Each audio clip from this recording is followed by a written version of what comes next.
অসম চৰকাৰে যোৱা 20 জুলাই তাৰিখে তিনিচুকীয়া জিলা প্ৰশাসনলৈ এখন নটিফিকেশ্যন জাৰি কৰিছিলে। সেই নটিফিকেশ্যনত স্পষ্টকৈ উল্লেখ কৰা হৈছিলে যে তাত ট্ৰাইবেল বেল্ট এণ্ড ব্লকৰ তিনিচুকীয়া জিলাত যিমানখিনি ভূমি আছে বা ট্ৰাইবেল বেল্টৰ ভূমিসমূহত যি 5টা জনগোষ্ঠীক সংৰক্ষিত শ্ৰেণী হিচাপে সিদ্ধান্ত গ্ৰহণ কৰা হ'ল, সংৰক্ষিত শ্ৰেণী হিচাপে লোৱাৰ সিদ্ধান্ত গ্ৰহণ কৰা হ'ল। এই সিদ্ধান্তক আমি জনজাতি ছাত্ৰ সন্থাই পোনপ্ৰথমে ধিক্কাৰ আৰু গৰিহণা দিছোঁ। চৰকাৰখনক আমি সকীয়াই দিছোঁ যে এনেধৰণৰ জনজাতিৰ বিৰুদ্ধে সিদ্ধান্ত আপোনালোকক নল'বলৈ আমি সকীয়াই দিছোঁ।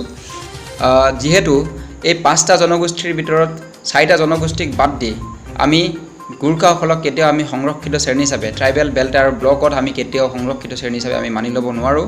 আমি জনজাতি ছাত্ৰ সন্থাই স্পষ্ট কৰি দিছোঁ, কোনো কাৰণত আমি গোৰ্খাসকলক আমি মানি ল'ব নোৱাৰোঁ।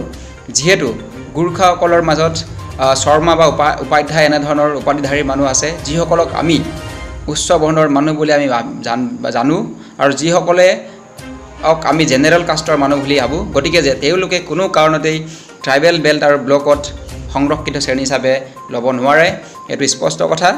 আমি অসম চৰকাৰক দাবী জনাইছোঁ, আপোনালোকে তেখেতসকলক বিদেশী ন্যায়াধীকৰণৰ গোচৰসমূহ উঠাই দিছে বা তেওঁলোকক স্বদেশীকৰণ কৰিছে, আপোনালোকে কৰি থাকক, তাত আমাৰ ক'বলগীয়া একো নাই। কিন্তু আমি কোনো কাৰণত আমাৰ জনজাতীয় ট্ৰাইবেল বেল্ট এণ্ড ব্লকৰ ভূমিসমূহত আমি তেখেতসকলক প্ৰটেক্টেড ক্লাছ হিচাপে আমি মানি নলওঁ।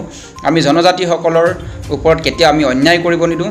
আপোনালোকক স্পষ্টকৈ ক'ব বিচাৰিছোঁ যে অসমৰ মাননীয় মুখ্যমন্ত্ৰী হিমন্ত বিশ্ব শৰ্মা আৰু অসমৰ ভৈয়াম জনজাতি উন্নয়ন প্ৰকল্প যিটো WBD বিভাগৰ মাননীয় মন্ত্ৰী ডাক্তৰ ৰণোজ পেগু ডাঙৰক স্পষ্ট কৰি দিব বিচাৰিছোঁ, আপোনালোকে অতি সোনকালে সেই সিদ্ধান্ত বাতিল কৰক।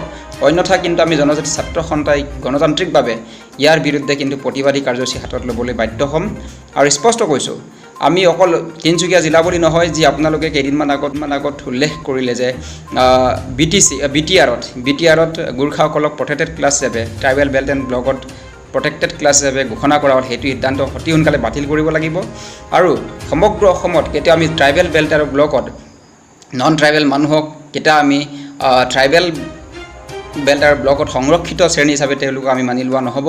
আৰু লগতে অসমত যিবোৰ জিলাত ইতিমধ্যে সাংবিধানিকভাৱে অবৈধভাৱে যিসকলে ট্ৰাইবেল বেল্ট আৰু ব্লকত বেদখল কৰি ৰাখিছে, সেইসকলক অতি সোনকালে উচ্ছেদ কৰাৰ ব্যৱস্থা গ্ৰহণ কৰক। আৰু এটা কথা ইয়াতে ক'ব বিচাৰিছোঁ যে আমাৰ যিটো প্ৰিভেনশ্যন অফ এট্ৰচিটিক এক্ট যিটো 1989, এই 1989ৰ যিটো প্ৰিভেনশ্যন অফ এট্ৰচিটিক এক্টটো আমি অসম চৰকাৰক অনুৰোধ কৰিছোঁ যে অসমত এই এক্টটো ইমপ্লিমেণ্ট কৰিব লাগে। যিহেতু এনেকুৱা এটা কথা আছে অসমীয়াত, আছে গৰু নাবাই হাল, থকাতকৈ নথকাই ভাল।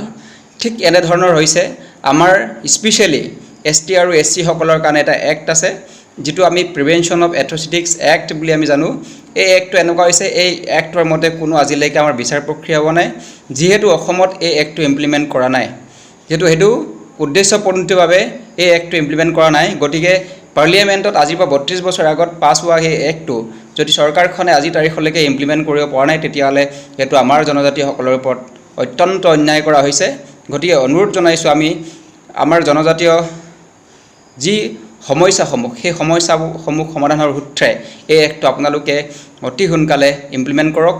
আৰু অসমৰ মাননীয় যিটো WBD বিভাগৰ মন্ত্ৰী ডাক্তৰ ৰণোজ পেগুক অনুৰোধ জনাইছোঁ, আপুনি অতি সোনকালে সেই যিটো প্ৰিভেনশ্যন অফ এট্ৰচিটি এক্টটো অসমত ইমপ্লিমেণ্ট কৰাৰ ক্ষেত্ৰত গুৰুত্বপূৰ্ণ ভূমিকা পালন কৰে বুলি আমি অনুৰোধ জনাইছোঁ। ধন্যবাদ।